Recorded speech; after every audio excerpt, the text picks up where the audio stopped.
que tout le monde sait que mon mari était atteint du cancer du cerveau. Ça s'est bien déroulé tout le temps qu'il y a eu ses traitements de chimio et de radio.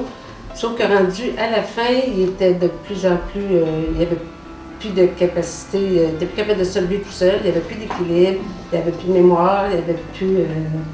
Puis moi, dans ma tête, je voulais qu'il finisse ses jours à la maison. Je m'embarque avec l'aide de mes 2 garçons. En tout cas, on en a pris soin. La première semaine, il est à l'hôpital. La deuxième semaine, il est à la maison. Mais c'est du 24 heures sur 24. Parce que quand lui a envie de se lever, il ne se rappelle pas qui doit m'appeler pour que j'aille l'aider. Donc, des fois, c'est des chutes. Mais c'est vraiment, tous les jours, c'est 24 heures sur 24, tout le temps, tout le temps. Au bout d'une semaine, je suis rendue au bout du rouleau. Je prends le téléphone, j'appelle le CLSC au secours. Là, ça ne marche plus. Ça n'a pas pris, je pense, une demi-heure que le CLSC m'a envoyé un lit d'hôpital, le cabinet d'aisance, les piquets, les jaquettes, les couches, tout ce qu'il faut pour vraiment mettre sa chambre adaptée à ses besoins, puis adaptée à nous autres pour les soins qu'on devait lui donner. Ça s'est fait tellement vite, j'en revenais pas. Ensuite, on a eu les préposés qui sont venus faire la toilette de René.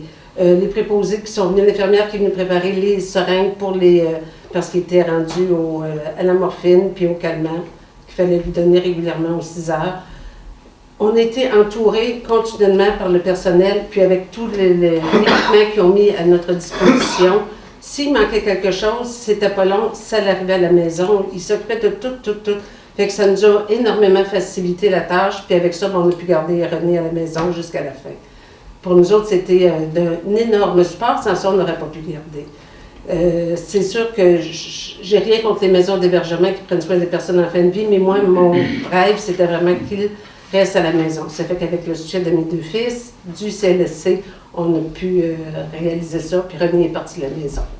Fait qu'un gros merci au CLSC, à la fondation du CLSC, parce que c'est avec leur argent qu'ils peuvent nous fournir tout le matériel dont on peut avoir de besoin. Fait que on les remercie énormément de leur soutien, de leur support. Puis je dis aux gens que si vous avez besoin, attendez pas d'être au bout du rouleau, contactez le CLSC. Ils sont là pour vous autres, c'est leur... si on ne veut pas les perdre, il faut continuer de les encourager, puis en même temps encourager la fondation du CLSC.